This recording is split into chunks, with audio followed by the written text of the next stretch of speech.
जय माता दी दोस्तों। सबसे पहले आप सभी का स्वागत है मेरे चैनल काव्या कजरी पर। जय माता दी। मान्यताओं के अनुसार छोटी छोटी कन्याएं माता का ही रूप मानी जाती है। इसीलिए नवरात्रि के 9 दिनों या विशेषकर अष्टमी और नवमी के दिन कन्या भोजन करवाया जाता है। कन्या भोजन करवाया जाता है। कन्या भोजन में माता की पसंद के पकवान बनाए जाते हैं। नवरात्रि का पावन पर्व हिंदू धर्म में विशेष माना जाता है। नवरात्रि में भक्त 9 दिनों में माता के 9 स्वरूपों की पूजा अर्चना करते हैं और उनसे आशीर्वाद की कामना करते हैं। कहा जाता है कि माता के हर स्वरूप का अलग अलग महत्व होता है। इसके साथ ही नवरात्रि में विधि विधान से माँ दुर्गा की पूजा और छोटी छोटी कन्याओं को भोजन कराने का काफी महत्व है। इससे माँ जल्दी प्रसन्न होती हैं और भक्तों की मनोकामना पूर्ण करती हैं। मान्यताओं के अनुसार छोटी छोटी कन्याएं माता का ही रूप मानी जाती हैं। इसीलिए नवरात्रि के 9 दिनों या विशेषकर अष्टमी और नवमी के दिन कन्या भोजन करवाया जाता है।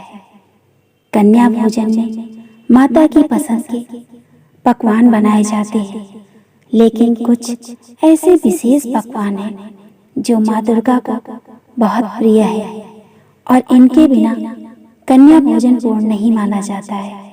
तो आइए जानते हैं कन्या भोजन में विशेष रूप में क्या क्या शामिल करना चाहिए। खीर।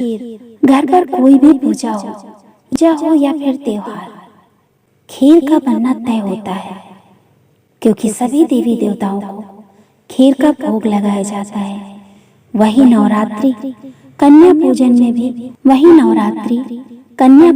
भी खीर का भोग काफी विशेष माना जाता है और इसे कन्या पूजन में जरूर शामिल करना चाहिए। हलवा पूड़ी। कन्या पूजन में कन्याओं को हलवा जरूर परोसें। इसके साथ ही पूड़ी भी परोसें। काला चना। माता रानी के प्रसाद में काले चने का भोग जरूर लगाएं। काले चने के बिना माता रानी का भोग अधूरा माना जाता है। इसीलिए कन्याओं को भी काला चना जरूर परोसें। हालांकि कन्या पूजन के दिन सूजी का हलवा, मिठाई, फल भी प्रसाद के तौर पर खिलाए जाते हैं, लेकिन पूरी खीर, काले चने, सूजी का हलवा का और ज्यादा महत्व माना जाता है। सबसे पहले कन्याओं और लड़के के पैरों को जल से धोएं और उन्हें आसन पर बिठाएं। इसके बाद सबको तिलक लगाएं और आरती करें। इसके बाद माता को भोग लगाने के बाद कन्याओं को श्रद्धा पूर्वक भोजन कराएं। कन्याएं जब भोजन कर लें तो फिर उन्हें प्रसाद के रूप में फल दें और अपने सामर्थ्य अनुसार दक्षिणा दें। नवरात्र के दौरान कन्या पूजन में 9 कन्याओं का पूजन उत्तम माना जाता है। वैसे आप चाहें तो हर दिन एक कन्या की पूजा करके 9 कन्या पूजन का फल प्राप्त कर सकते हैं। ऐसा करने में कठिनाई हो तो कम से कम 2 कन्याओं को भोजन कराना चाहिए। कन्याओं के साथ एक बालक को भी भोजन कराना चाहिए। बालक को बटुक भैरव और लंगूर के रूप में पूजा जाता है। देवी की सेवा के लिए भगवान शिव ने हर शक्ति पीठ के साथ एक एक भैरव को रखा हुआ है। इसीलिए देवी के साथ इनकी पूजा भी जरूरी है। शास्त्रों में बताया गया है कि कन्या पूजन से ऐश्वर्य, सुख, शांति, विद्या और मोक्ष की प्राप्ति होती है। कन्या पूजन के एक दिन पहले सभी कन्याओं को घर आने के लिए आमंत्रित करें। सभी कन्याएं घर आएं तब सच्चे मन से माता रानी के जयकारे लगाने चाहिए, क्योंकि उसे ऐसा माने कि कन्या रूप में 9 माताएं आपके घर पधारी हैं। कन्याओं के पैर धुलाएं, लाल चंदन या सिंदूर से टीका लगाएं। सभी कन्याओं को स्वच्छ स्थान पर बैठाएं। इसके बाद माता रानी को भोग लगाया हुआ भोजन कन्याओं को दे। माँ भगवती की खीर, मिठाई, फल, हलवा, चना, मालपुआ प्रिय है।